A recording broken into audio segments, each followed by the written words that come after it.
하나님 말씀은 룻기 3장 11절에서 18절까지입니다. 구약 성경 405페이지 정도에 있습니다. 룻기 3장 11절에서 18절.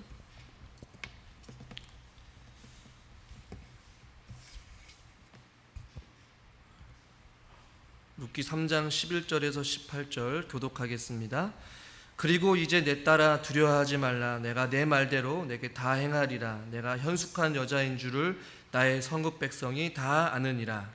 참으로 나는 기업을 물을 자이나 기업 물을 자로서 나보다 더 가까운 사람이 있으니 이 밤에 여기서 머무르라. 아침에 그가 기업 물을 자의 책임을 내게 이행하려 하면 좋으니 그가 그 기업 물을 자의 책임을 행할 것이니라. 만일 그가 기업 물을 자의 책임을 내게 이행하기를 기뻐하지 아니하면 여호와께서 살아계심을 두고 맹세하노니 내가 기업 물을 자의 책임을 내게 이행하리라. 아침까지 누워 있을지니라 하는지라. 룻이 새벽까지 그의 발치에 누웠다가 사람이 서로 알아보기 어려울 때에 일어났으니 보아스가 말하기를 여인이 타작마당에 들어온 것을 사람이 알지 못하여야 할 것이라 하였음이라. 보아스가 이르되 내 겉옷을 가져다가 그것을 펴서 잡으라 하매 그것을 펴서 잡으니 보리를 6번 대어 룻에게 지어주고 성읍으로 들어가니라. 룻이 시어머니에게 가니 그가 이르되 내 딸아 어떻게 되었느냐 하니 룻이 그 사람이 자기에게 행한 것을 다 알리고 이르되 그가 내게 이 보리를 6번 대어주며 이르기를 빈손으로 내 시어머니에게 가지 말라 하더이다 하니라. 이에 시어머니가 이르되 내 딸아 이 사건이 어떻게 될지 알기까지 앉아 있으라. 그 사람이 오늘 이 일을 성취하기 전에는 쉬지 아니하리라 하니라. 아멘. 주일 예배 나오신 여러분들을 환영하고 축복합니다. 옆에 있는 분들 인사합시다. 잘 오셨습니다. 환영합니다. 축복합니다. 우리는 룻기 말씀을 주일마다 살펴보고 있는데요. 왜 계속해서 목사님이 룻기 말씀을 살펴보고 있느냐. 룻기 말씀에는 여러분 잘 아시다시피 나오미, 룻, 보아스 이 세 명을 중심으로 해서 이야기가 오고 가고 있는 대화인데 이것을 주일마다 우리가 지금 말씀을 나누고 있단 말이에요. 먼저 이 세 명의 관계 속에서 이루어지고 있는 오고 가고 있는 어떤 대화나 어떠한 삶의 패턴이나 어떤 행동들이 그냥 한편의 마치 이야기나 드라마를 보듯이 그냥 이야기가 진행되어 있는 것 같지만 그 안에는 숨겨진 어떤 하나님의 간섭하심과 하나님의 섭리와 하나님의 인도하심, 그래서 보이지는 않지만 계속해서 그 세 명을 통하여서 말씀하시고자 하고 이루어 가시는 어떤 하나님의 장면들을, 손길들을 우리는 말씀을 통해서 눈여겨봐야 한다는 것이에요. 나오미가 빈 몸으로 텅텅 비어버린 그의 인생길 가운데에 그의 며느리인 룻과 함께 베들레헴으로 왔고 그 가운데에 우연히 마침 이삭을 주러 갔던 룻이 유력한 사람이었던 보아스를 만나게 되었고 이삭을 주우면서 어느 정도 일정 기간 동안 그들이 텅 비어버린 인생길 가운데 어느 정도의 채워짐의 역사, 또 배부름의 은혜, 또 어떠한 보살핌과 어떠한 위로와 어떠한 사랑의 어떠한 손길이 담겨져 있는 그런 모습들을 우리가 보게 되었고요.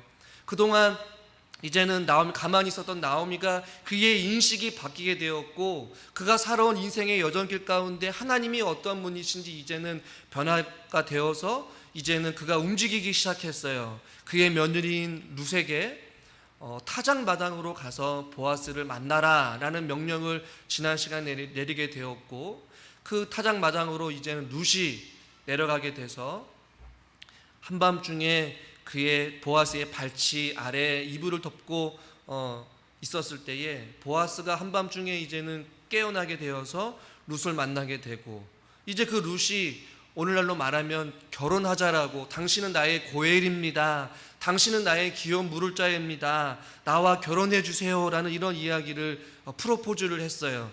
이 이야기가 지난 시간까지의 이야기라면 이제는 오늘 11절에 보니까 10절 지난 시간에 일했듯이 내 딸아 내게 복 주시기를 원하고 처음 이내보다 나중이 더하도다 라고 이야기를 하면서 보아스가 룻에게 이야기를 하고 그 다음에 11절에 또 이렇게 이야기를 하고 있는 것이에요. 오늘 본문 이제 첫 11절인데 같이 한번 읽어보겠습니다. 그리고 이제 내 딸아 두려워하지 말라. 내가 내 말대로 내게 다 행하리라. 내가 현숙한 여자인 줄을 나의 성읍 백성이 다 아느니라. 네. 위로하고 약속하고 있는 이제 보아스의 모습을 알 수 있어요. 이제 내 딸아 두려워하지 말라라고 이제 또 안심을 시키고 있어요. 여러분, 룻이 두려워하는 것이 무엇이었겠습니까? 한밤중에 타작마당에 이방 여인이었던 그 모압 사람인 한 명의 여인인 룻이 남자를 만나러 오게 되었고 지금 결혼을 요청한 상황이란 말이에요. 룻이 가장 두려워했을 것은 바로 거절이었을 거예요. 결혼 요청을 했는데 보아스가 자기의 어떤 결혼의 요청에 거절하면 어떨까라는 게 거절에 대한 두려움과 염려가 있었을 거예요. 혹은 어떠한 거절로 인한 수치스러움, 그리고 그것이 많은 사람들에게 소문이 나서 룻에게 어떠한 이방 사람들을 향한 자기 자신을 향한 비방과 지탄과 혹은 어떠한 성적인 착취의 대상이 되어서 돌에 맞아 죽거나 여러 가지 많은 두려움이 아마 룻에게 있었을 거란 말이에요. 근데 보아스가 그것을 너무나도 잘 알고 있었던 것 같아요. 그래서 내 딸아 너는 두려워하지 말아라 라고 이야기하면서 내가 내 말대로 내게 다 행할 것이다. 쉽게 말하면 너가 요청하는 대로, 너가 말한 대로 너의 요구를 나는 다 들어주겠다라고 지금 어떻게 보면 승낙을 하는 것이에요. 그러면서 뭐라고 위로를 하냐? 내가 현숙한 자인 줄을 나의 성읍 백성이 다 아느니라 라고 이런 표현을 써요. 이 구절이 조금은 난해한 구절이기도 하는데 갑자기 이 룻을 향하여서 보아스가 현숙한 여인이다 라는 표현을 써요. 이 현숙한 여인은 잠언에 유일하게 딱 나오는 단어이기도 한데 이 현숙하다는 단어가 뭐 여러 가지 의미가 있겠지만 저는 김지찬 교수님의 해석을 조금 따르고 싶은데 이 현숙한 여인은 보아스를 우리가 2장에서 유력한 자라고 소개를 했잖아요. 여기서 마찬가지로 여기서 말하는 룻을 향한 보아스의 이 현숙한 여인이라는 것은 유력한 여인이라고 표현하기도 하고요. 혹은 공적으로 많은 사람들에게 인정받은 사람, 시어머니를 잘 본양하고 그가 어떤 마음으로 어떤 자세로 시어머니를 섬겼고 어떤 위협을 무릅써서 이삭을 주러 왔는지 그에 대한 것들을 통하여서 보아스는 룻이라는 그 여인은 비록 이방 여인이지만 아주 현숙한 여인이다라고 지금 표현을 하고 있는 것이에요. 잘 보시면 우리가 그동안 룻기 말씀을 잘 살펴봤듯이 보아스가 이방 여인인 룻을 향한 그의 어떠한 시선 혹은 그녀를 바라본 어떠한 관점이 조금씩 변화되고 있음을 우리는 알 수가 있어요. 어떻게 호칭의 변화가 있었냐면 2장 5절에서는 너는 누구의 소녀냐, 누구에 속한 소녀냐라는 이런 소녀라고 봤는데 2장 8절에서는 내 딸아, 오늘 본문에서도 내 딸이다라는 이러한 표현을 썼고 3장 오늘 1절 11절에서는 이제 현숙한 여인 혹은 유력한 여인이라는 표현을 쓰고 있어요. 소녀에서 그냥 일반적인 윗사람이 아랫사람을 부르는 어떠한 딸로 호칭을 하다가 이제는 아주 현숙하고 또한 어떤 공적으로 많은 사람들에게 인정받고 남편을 존귀하게 할 만한 아주 유력한 여인, 결혼을 해도 무방할 여인, 현숙한 여인으로 지금 보아스가 룻을 인정하고 그렇게 부르고 있음을 우리는 성경을 통해서 알 수 있는 것이에요. 은근히 보아스의 마음 한편에서도 소녀로 어린아이로 봤던 그 여인이 이제는 유력하고 현숙한 여인으로 이제는 그것을 인정하고 바라보고 있는 것이에요. 그러면서 나의 성읍 백성이 다 안다라고 할 때에 굳이 이 베들레헴 사람이 너를 다 안다라고 표현하지 않고 있고 성읍 백성이라는 표현을 썼어요. 여기서 말하는 우리가 성읍이라는 것을 왜 지금 보아스가 언급하고 있는지 한 번쯤은 우리가 질문을 던져볼 만한 내용이에요. 룻아, 이 베들레헴의 모든 마을 사람들이 너에 대해서 너무나도 잘 알고 있다라고 표현하고 있지 아니하고 나의 성읍 백성이 다 알고 있다라고 말할 때 이 성읍이라는 것은 성문이기도 한데 왜 성문에 있는 사람들이다라고 표현을 했냐면, 이 성문은 이 베들레헴 사람들이든 이 당시의 모든 사람들이 성읍이 이들의 삶의 중심지였어요.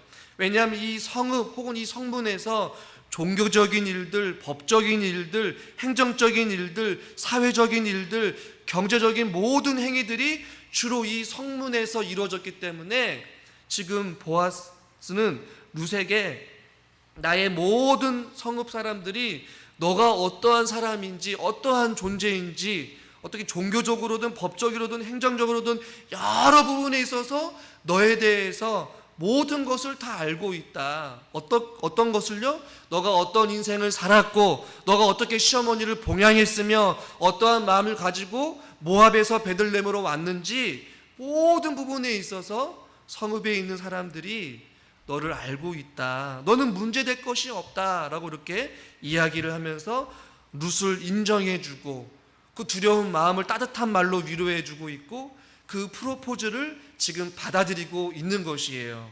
그런데 한 가지 지금 조금 어려움이 있어요.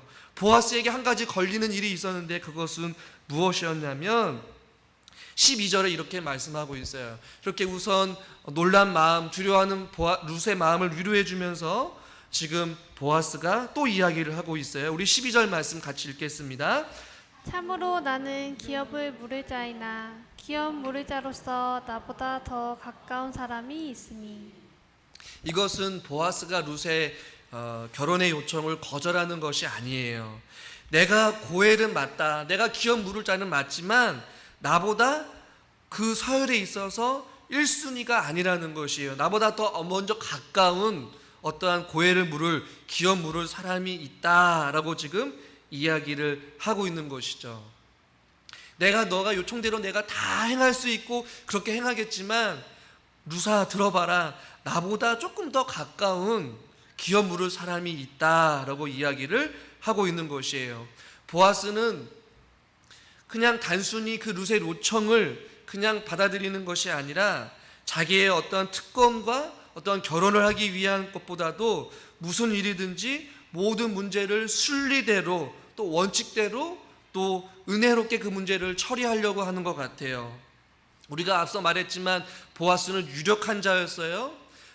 모든 부귀 영화를 가지고 있는 사람이었지만 참으로 지혜로운 사람이었고 많은 사람들이 인정받을 만한 사람이었어요. 그래서 보아스는 이것을 알았던 것 같아요. 물론 자기가 기업을 물러도 되지만 자기보다 더 가까운 사람이 있기 때문에 그것을 지금 룻에게 차근차근 설명하고 있는 것이에요. 이 당시에 기업을 물른다. 이 고엘이라는 것은 하나님 백성으로서 살 수 있는 권리요, 기회요, 축복인 것이에요. 어려운 자기 어떤 가까운 친척이나 사람들이 어려움을 당했을 때에 어떠한 부를 가지고 재산을 물어주거나 땅을 회복하거나 가정을 회복시키거나 기업을 물어주고 어떻게 그의 가정을 회복시키는 이 자리가 영광스러운 자리인데 보아스는 그 영광스러운 자리를 자기가 먼저 고집하고 먼저 그 자리를 차지하는 것이 아니라 모든 문제를 순리대로 원칙대로 그 문제를 해결하려고 하는 보아스의 모습을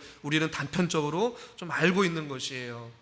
이것을 조금 다른 의미에서 우리가 한번 적용해 보길 원하는데 우리도 하나님의 백성으로서 교회를 운영해 가고 또 우리가 믿음 생활을 할 때에 이 보아스와 같은 이러한 원칙, 어떤 삶의 규칙을 저와 여러분들이 가지고 있어야 된다는 얘기예요. 무슨 일이든지 간에 하나님의 일을 할 때에는 순리대로 원칙대로 바르고 정직하게 신실하게 그 문제를 해결하고 바라볼 줄 아는 지혜가 필요하다라는 것이에요. 조그마한 눈가림, 법을 어기는 것, 덮어두는 것, 의례적으로 하는 일이 나중에는 더 큰 일을 자초할 수 있기 때문에 그래요. 보아스는 이 은밀한 밤에 타작마당에 자기를 찾아온 이 룻을 가지고 기업을 얼마든지 물을 수 있었겠지만 보아스는 그렇게 하지 않았어요. 자기보다 더 가까운 기업 물을 자가 있음을 정직하게 이야기를 하게 되고 13절에 또 이렇게 이야기를 하고 있어요. 13절 말씀 읽겠습니다. 이 밤에 여기서 머무르라. 아침에 그가 기업 물을 자의 책임을 내게 이행하려 하면 좋으니 그가 그 기업 물을 자의 책임을 행할 것이니라. 만일 그가 기업 물을 자의 책임을 내게 이행하기를 기뻐하지 기뻐하지 아니하면 아니하면 여호와께서 살아계심을 두고 두고 맹세하노니 맹세하노니 내가 기업 물을 자의 책임을 내게 이행하리라. 아침까지 누워 있을지니라 하는지라. 어떻게 보면 굉장히 무책임한 말처럼 느낄 수도 있고 룻의 결혼 요청을 지혜롭게 거절하는 것처럼 느낄 수도 있겠지만 결코 그렇지가 않아요. 보아스는 어떻게 보면 어떤 신학자도 이렇게 해석을 하게 되는데, 보아스는 그 또 다른 기업 물을 자가 어떻게 행동할지 모르지만 나는 그것을 하나님 앞에 맡기고 만약 그가 그것을 기쁘게 여기지 아니하면 내가 여호와의 살아계심을 두고 맹세하노니 내가 그것을 이행하고 내가 책임지고 내가 기업을 무르겠다, 내가 너와 함께 하겠다라고 지금 룻에게 이야기를 하고 약속하고 있는 것이에요. 즉 하나님에게 보아스는 모든 것을 내어 맡기고 그 기업 물을 자, 나보다 더 가까운 사람이 어떻게 행할지는 나는 모르지만 그 사람이 기쁘게 여기지 아니하고 기업을 물지 않는다면 내가 하나님의 살아계심을 두고 맹세하고 내가 그것을 이행하겠다라고 지금 이야기를 하면서 여기에 누워 있을지니라 라고 지금 이야기를 하고 있는 것이에요. 하나님 앞에 맡기고 있는 것이죠. 그러면서 같이 누워 있으라 라고 이야기를 하고 있어요. 그러면서 이야기가 계속해서 진행되어지게 되는데 우리 14절 말씀을 한번 읽어보겠습니다. 룻이 새벽까지 그의 발치에 누웠다가 사람이 서로 알아보기 어려울 때에 일어났으니 보아스가 말하기를 여인이 타작마당에 들어온 것을 사람이 알지 못하여야 할 것이라 하였습니다. 이제 어느 정도 시간이 지났는지 우리는 알 수 없지만 지금 새벽까지 그의 발치에 누웠다라고 표현하고 있어요. 여러분, 지금 결혼이 완전히 승낙된 건 아니지만 보아스가 룻을 위로하고 있고 여호와의 살아계심을 두고 맹세하면서 어떻게 해서든지 책임지겠다라는 약속을 받았어요.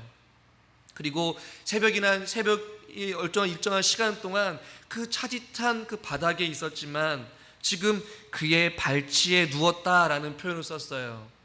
우리 지난 시간에 이야기를 했었죠. 7절에도 이야기하듯이 2장 7절에도 발치에 누워 있었다라고 표현하고 있어요. 근데 오늘 본문에서 또 그의 발치에 누웠다라는 표현을 썼어요.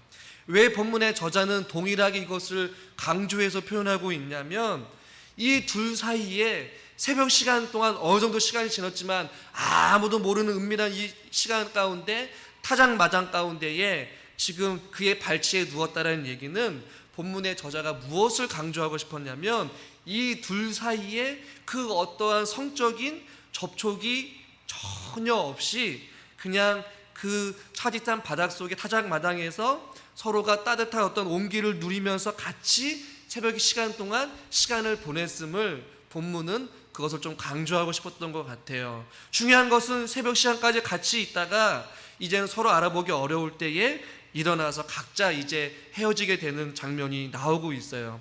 그런데 보아스가 어떤 행동을 취하냐면 그냥 룻을 보내고 있지는 않아요. 15절의 말씀에 이렇게 말씀하고 있어요. 같이 한번 읽겠습니다. 보아스가 이르되 내 겉옷을 가져다가 그것을 펴서 잡으라 하매 그것을 펴서 잡으니 보리를 6번 되어 룻에게 지워주고 성읍으로 들어가니라. 아멘. 보아스는 룻을 그냥 맨손으로 보내지 아니하고 겉옷을 가져와서 그것을 펴라라고 말하고 있어요. 그리고 보리를 6번 되어 룻에게 지어주었다라는 표현이 있어요. 학자들마다 이 6번을 되어줬는데 도대체 얼만큼의 양을 줬느냐 학자들의 의견마다 다 달라요. 그러나 한 명의 그 가련한 여인이 그것을 들고 갈 정도의 양이면 약 한 23kg에서 한 40kg 이상 정도는 될 것이다 라고 추측은 하지만 그 양이 지금 중요한 것은 아니에요. 또 어떤 신학자들은 왜 하필이면 6번이냐, 성경에서 이 6이라는 숫자는 완벽한 숫자는 아니잖아요. 여러분, 숫자로 따지면 보통 7이라는 숫자가 조금은 더 은혜스럽고 좀 완벽하고 우리에게 익숙한 숫자 아니겠어요? 그런데 여기서 왜 6번을 되어줬을까? 이 6번에 대해서 학자들마다 다양한 의견을 가지고 있어요. 저는 그것에 대해서 굳이 무엇이 옳다 그르다라고 표현하고 싶지는 않아요. 중요한 것은 보아스가 룻에게 한 행동 가운데에 그냥 빈몸으로 보내는 것이 아니라 그에게 그가 추수한 타작마당에 수두한 많은 양 가운데서 보리를 6번 데워줘서 그것을 가지고 가라는 것이었어요. 이 보리의 양은 아마 일종의 신부값의 계약금이다라고 주장하는 학자들이 있는데 저는 이것에 조금 동의를 해요. 약속의 어떤 징표로 내가 너를 데려올 때에 이만큼을 더 주겠다라는 어떤 신부를 결혼을 하기 위한 최소한의 가치이고 계약금이라고 보는 경우도 있는데, 중요한 것은 이 보아스가 룻을 향한 마음뿐만 아니라 지금 누구를 생각하고 있는 것이에요? 그의 시어머니인 나오미를 생각하고 빈손으로 가고 있지 않음을 우리는 볼 수 있는 것이에요. 이 보아스의 마음, 보이지는 않지만 보아스를 통하여서 룻과 나오미의 그 가정에게 또 채워주시는 하나님의 손길을 우리는 깨달아 알게 되는 것이, 이것이 뭐라고 말씀드렸죠? 헤세드, 인애라는 것이에요. 이 과부를 돌보는 것은 굉장히 중요해요. 구약에도 그렇고 신약에도 그런데, 먼저 신약을 살펴보면 야고보서 1장 27절에 이렇게 말씀하고 있어요. 우리 자막을 통해서 같이 한번 야고보서 1장 27절 읽어보겠습니다. 하나님 아버지 앞에서 정결하고 더러움이 없는 경건은 곧 고아와 과부를 그 환난 중에 돌보고 또 자기를 지켜 세속에 물들지 아니하는 그것이니라. 하나님 앞에서의 경건한 삶은 무엇이냐? 바로 고아와 과부를 그 환난 중에 돌보는 것이라고 표현하고 있어요.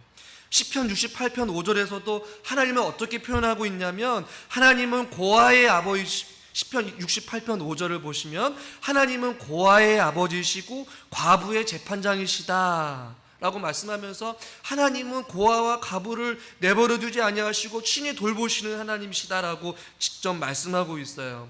보아스는 이것을 너무나도 잘 알고 있었던 것 같아요. 그래서 룻에게 빈손으로 가지 아니하고 그렇게 양식을 데워서 6번 지어주고 보내고 있음을 보게 돼요. 자, 이제는 각자의 길로 떠나게 되었어요. 오늘 장면을 보시면 이제 룻이 시어머니로 갔어요. 어떻게 이야기를 하고 있느냐? 16절 말씀을 한번 읽어보겠습니다. 16절.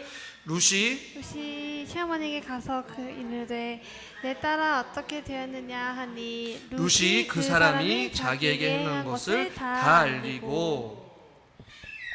여기서 어떻게 되었느냐라고 하는 성경책 여러분 보시면 7번이라고 써있을 거예요. 조그맣게. 성경책 밑에 보면 너는 누구냐라고 이렇게 번역을 했어요. 원래 번역은 어떻게 되었느냐가 아니라 너는 누구냐라고 이렇게 질문을 하는 거예요. 여러분 재미나지 않습니까? 지금 이제 룻이 그 보리를 가지고 양식을 가지고 시어머니 나오미에게로 갔어요. 나오미는 룻을 간절히 기다렸을 거예요. 그런데 보자마자 하는 얘기가 너는 누구냐라는 질문을 해요. 여러분한테 좀 유치한 질문이지만 한번 해보겠습니다. 여러분, 나오미가 룻이 누구인지 압니까? 모릅니까? 그의 며느리를 당연히 알겠죠. 근데 지금 당연한 질문을 해요. 너는 누구냐라고 지금 질문을 해요. 근데 이것을 조금 우리나라 개혁 성경을 의역해서 어떻게 되었느냐라고 이렇게 질문을 해요. 너는 누구냐라고 질문한 것은 룻이 누구인지 몰라서 물어본 것이 아니라, 조금 더 정확하게 말씀드리면 너는 내가 알고 있는 룻이냐 아니면 보아스와 결혼을 약속한 룻이냐, 이렇게 번역을 할 수가 있는 것이에요. 여러분, 지금 시어머니 나오미가 룻에게 하는 질문이 어떤 질문인지 알겠죠? 밤중에 그 결혼 승낙을 했느냐 못했느냐, 성공했느냐 못했느냐, 지금 그것을 이야기하고 있는 것이에요. 너는 그냥 내 며느리의 신분으로 왔느냐 아니면 보아스와 결혼을 약속한 그 신분으로 왔느냐라고 지금 질문을 하고 있는 것이에요.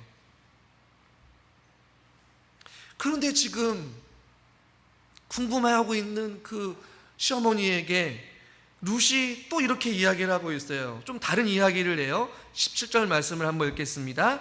이르되 그가 내게 이 보리를 6번 되어주며 이르기를 빈손으로 내 시어머니에게 가지 말라 하더이다 하니라.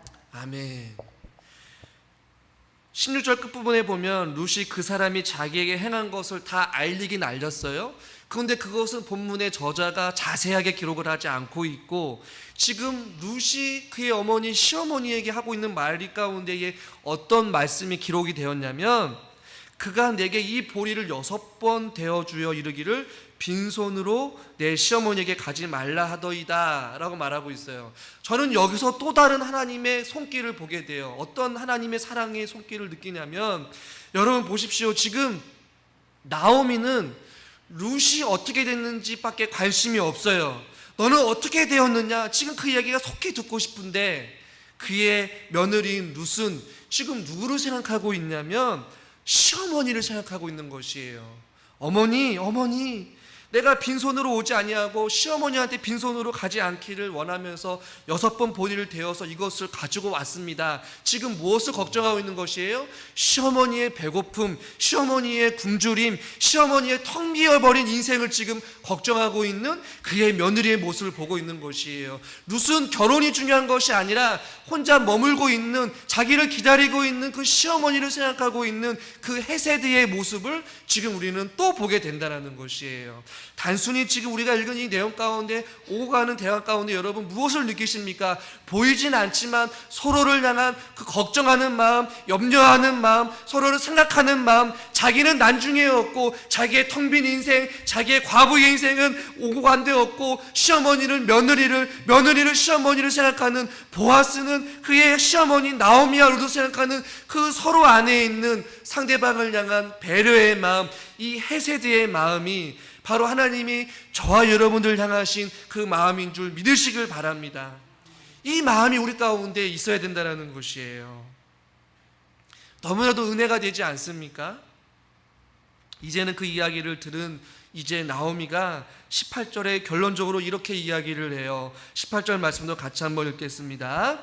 이에 시어머니가 이르되 내 딸아, 이 사건이 어떻게 될지 알기까지 앉아 있으라. 그 사람이 오늘 이 일을 성취하기 전에는 쉬지 아니하리라 하니라. 아멘.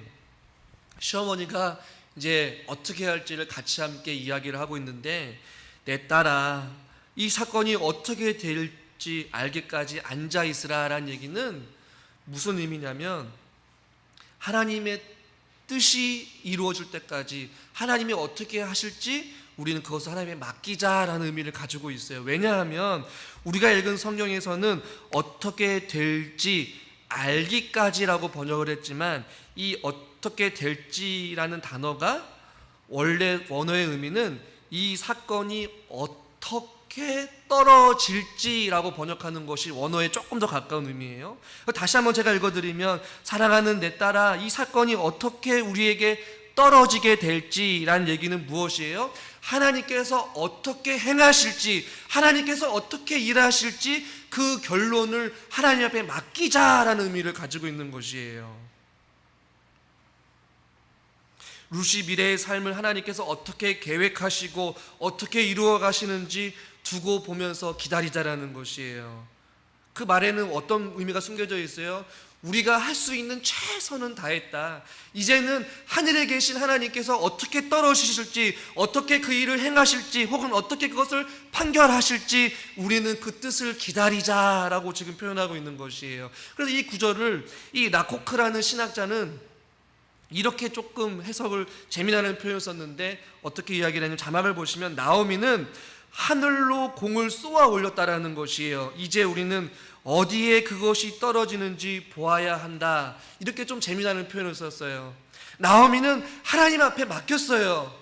자신들이 할 수 있는 최선을 다하였고, 그 타작마당에 목숨을 위협이 있었지만 타작마당에 나온 룻을 보내었고, 이제 룻도 그 타작마당에 자기 자신을 내어 던졌고, 보아스에게 허심탄회하게 자기의 모든 인생을 걸어서 결혼 요청을 했어요. 이제는 그것이 어떻게 떨어지게 되는지 그 사건의 결말을 하나님의 손길에 맡기고 지금 가만히 앉아서 기다리고 있는 이 두 명의 여인을 보게 된다라는 것이에요. 그러면서 나오미가 또 다른 확신이 있었는데 무슨 확신이 있었느냐? 18절 끝부분에 보니까 그 사람이 오늘 이 일을 성취하기 전에는 쉬지 아니하리라. 나오미에게 어떤 확신이 있었냐면 내가 알고 있는 보아스, 또 성경에서 표현하고 있는 그 유력한 자 보아스는 이 일을 성취하기 전까지 쉬지 아니하고 반드시 보아스가 너에게 그만 말만 하는 것이 아니라 반드시 그가 어떻게 행하실 것인지 나는 알고 있다. 멈추지 아니할 것이다. 가만히 있지 않을 것이다. 그 약속을 지킬 것이다 라는 확신을 가지고 있는 것이에요. 여러분, 지금 나오미와 룻은 자신이 할 수 있는 모든 것을 다하고 하나님께서 어떻게 일하실지를 기대하면서 소망하고 기다리고 있는 모습을 발견하게 돼요. 그리고 제가 아까 전에 간단하게 생략은 했지만 왜 6번 되어주었는지 이 6이라는 이 6번이라는 단어에는 하나의 성경에서 말하는 7번이라는 7과는 하나가 부족한 것을 의미하고 있잖아요. 이 6번 되어줬다는 얘기는 나중에 이제 4장으로 넘어가게 돼서 이 부족하고 뭔가 조금 애매모호한 이 6번의 이 숫자가 이제 나중에는 보아스를 통하여서 텅 비어버린 그 인생 기로에 서 있는 나오미와 룻에게 이제 채워지게 되는 당사자가 되어서 6번 되어주었던 그 부족한 뭔가의 그 숫자가 이제는 채워지게 있는 완벽한 하나님의 채워주심과 회복하심과 그들의 삶 가운데 일하심을 이루어 가시고 성취해 가시는 그 보아스, 그 고엘의 역할을 보아스가 하게 된다라고 지금 그렇게 주장하는 학자도 있어요. 저는 그것에 조금 동의해요.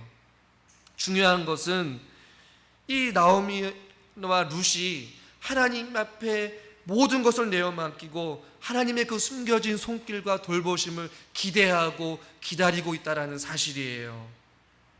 이 말씀을 준비하면서 잠언 16장 1절에서 또 3절 말씀이 생각이 났어요.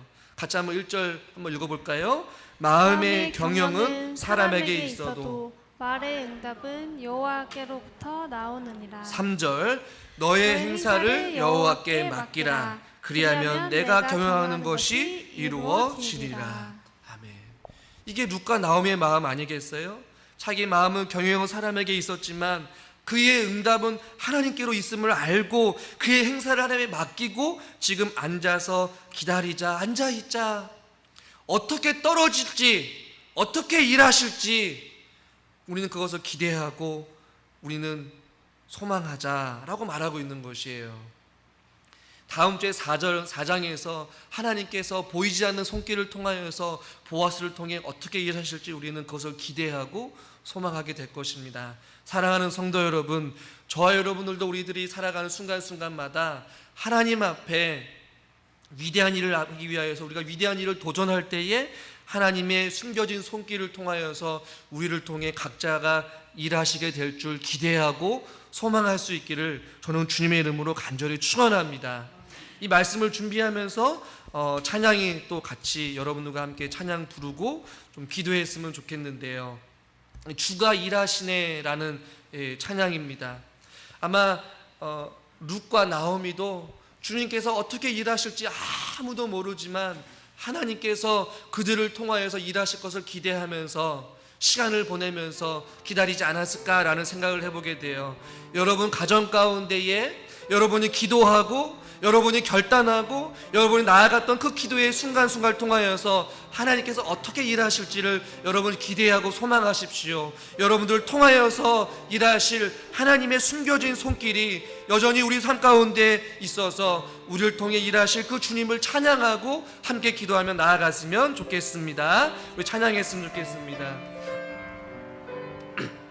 날이 저물어 갈 때 날이 저물어 갈 때 빈들에서 걸을 때 그때가 하나님의 때 내 힘으로 안 될 때 내 힘으로 안 될 때 빈손으로 걸을 때 내가 고백해 여호와 이름을 한 번 더 찬양하겠습니다. 날이 저물어 갈 때 날이 저물어 갈 때 빈들에서 걸을 때 그때가 하나님의 때. 내 힘으로 안 될 때, 내 힘으로 안 될 때, 빈손으로 걸을 때 내가 고백해 여호와 이래. 아멘. 주가 일하시네.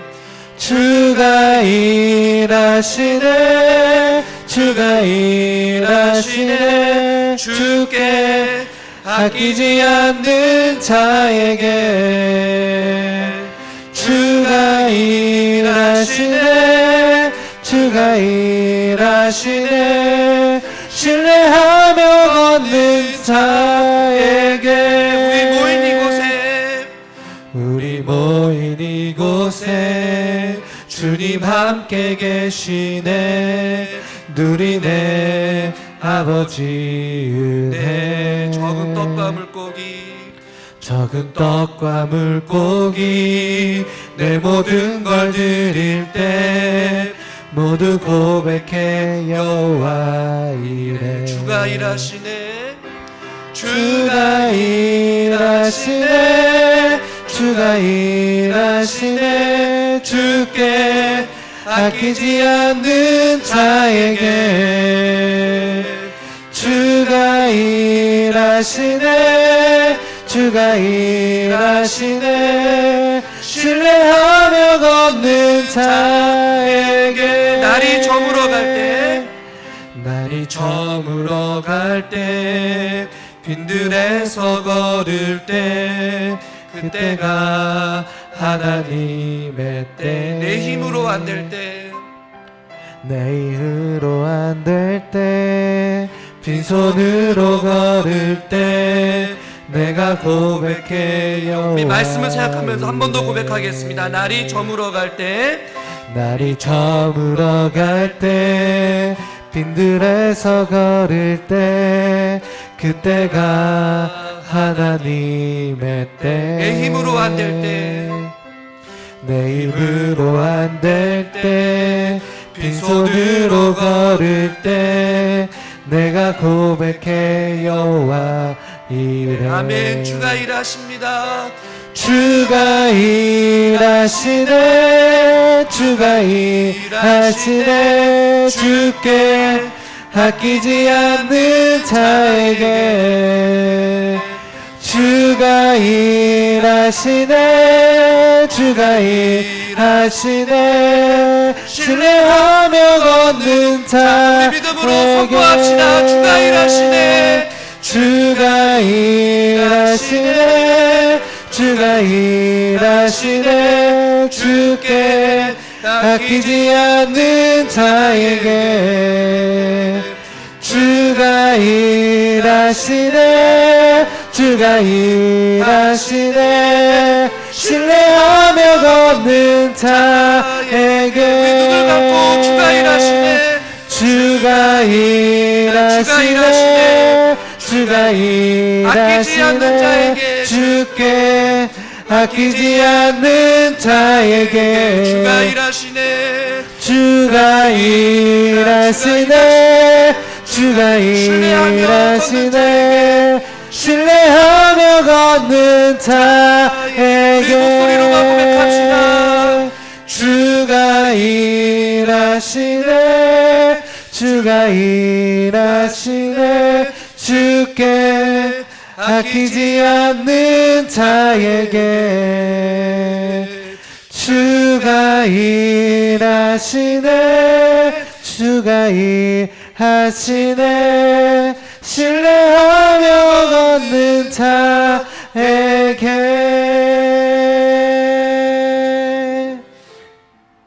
우리가 이 시간 기도하면서 나아갔으면 좋겠습니다. 하나님, 우리의 텅텅 비어버린 험한 우리의 인생 가운데서도 하나님, 우리의 인생 전부를 주님 앞에 내어 맡깁니다. 우리는 보이지 않고, 우리는 깨달아 알지 못하지만 마치 나오미와 룻이 모든 것을 다 주님 앞에 내려놓고 자기들이 할 수 있는 최선을 다하고 어떻게 하나님께서 행하여 주실지 그것을 기대하며 기다리면서 하나님의 뜻을 구하는 그 나오미와 룻과 같이 우리들도 하나님 앞에 주께서 어떻게 일하실지 우리는 아무도 알 수 없지만 하나님 우리 가운데에 찾아와 주셔서 보이지 않는 하나님의 손길 가운데에 우리의 가정과 우리의 교회를 주님께서 통하여서 일하여 주시고 행하여 주실 그것을 기대하며 소망하며 나아갑니다. 주여 저희들을 불쌍히 여겨 주시옵시고 우리의 가정을 통하여서 일하여 주시고 우리의 삶을 회복시켜 주시고 텅텅 비어버린 우리의 인생 가운데 찾아와 주셔서 가득히 풍성하게 채워주실 그 하나님의 일하심의 손길을 우리가 기대하며 소망하며 나아가오니 주여 저희들에게 크신 하나님의 은혜를 베풀어 달라고 이 시간 말씀을 생각하면서 주여 한번 부르고 기도했으면 좋겠습니다. 주여 살아계신 하나님 아버지, 아무것도 텅텅 비어버린 그들의 인생 가운데에 찾아와 주셔서 보이지 않는 하나님의 손길 가운데에 그들에게 은혜를 주시고 그들을 채워주시고 그들을 위로하여 주시며 따뜻한 주님의 음성을 통하여서 그 유력한 자 보아스를 만나게 하여 주시고 아버지 그들의 삶을 채워주시고 은혜를 주신 하나님 아버지, 남편을 잃고 자식을 잃어버린 텅텅 비어버린 그들의 인생 가운데에 배고프고 굶주리고 상처받고 찢겨진 그들의 영혼 가운데에 아버지 그들을 위로하여 주시고 그들에게 통하여서 일하여 주셔서 하나님이 그들에게 아버지 텅텅 비어버린 그들의 인생을 채워짐의 은혜로 채워주신 하나님 아버지, 그들의 인생을 일으켜 세워주시고 그들을 위로하여 주시고 그들에게 만남을 통하여서 놀란 하나님의 은혜를 채워주신 하나님의 은혜를 기대하며 소망하며 나아갑니다. 우리들의 연약한 인생 가운데에 찾아와 주셔서 주가 일하시고 주께서 행하실 그 하나님의 손길을 우리가 기대하며 소망하며 나아가오니 하나님께서 은혜를 더하여 주시옵시고 하나님께서 함께하여 주셔서 주님께서 일하실 그것을 기대하며 소망하며 나아가게 하여 주시옵소서.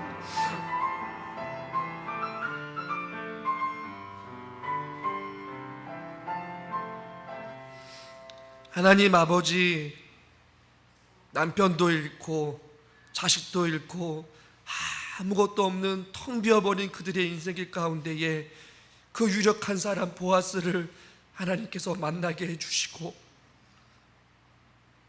그 누구도 눈여겨 바라보지 못하였던 소외되고 굶주린 상처뿐인 그들의 인생길을 어루만져 주시고 위로하여 주신 그 하나님의 은혜가 우리 가운데 있기를 원합니다. 삶이 참 팍팍하고 어렵고 힘든 인생을 살아가지만 보이지 않게 우리들의 삶 가운데 항상 함께 머물면서 우리와 떠나지 아니하시고 두 팔로 우리를 안아주시며 우리를 통하여서 일하실 그 하나님을 기대하며 소망하며 나아갑니다. 룻과 보아스가 모든 것을 내어 맡기고 하나님의 뜻을 구하며 나아갔던 것과 같이 우리들도 하나님의 그 뜻을 구하며 하나님의 그 은혜, 하나님의 그 일하심을 기대하며 주님을 찬양하며 한 주간도 살기를 원합니다. 상처받고 찢겨진 영혼들은 위로하여 주시옵시고 마음에 상처받은 자들은 하나님께서 치료하여 주시옵시고 텅 비어버린 우리들의 인생 가운데에 하나님의 사랑과 하나님의 은혜로 충만하게 채워 주시옵소서. 그 하나님의 보이지 않는 손길이 우리 가운데 끊이지 않기를 원합니다. 우리가 믿음의 눈으로 주님을 바라보며 주 안에서 승리의 삶을 살게 하여 주시옵소서. 예수 그리스도의 이름으로 감사하며 기도드리옵나이다. 아멘.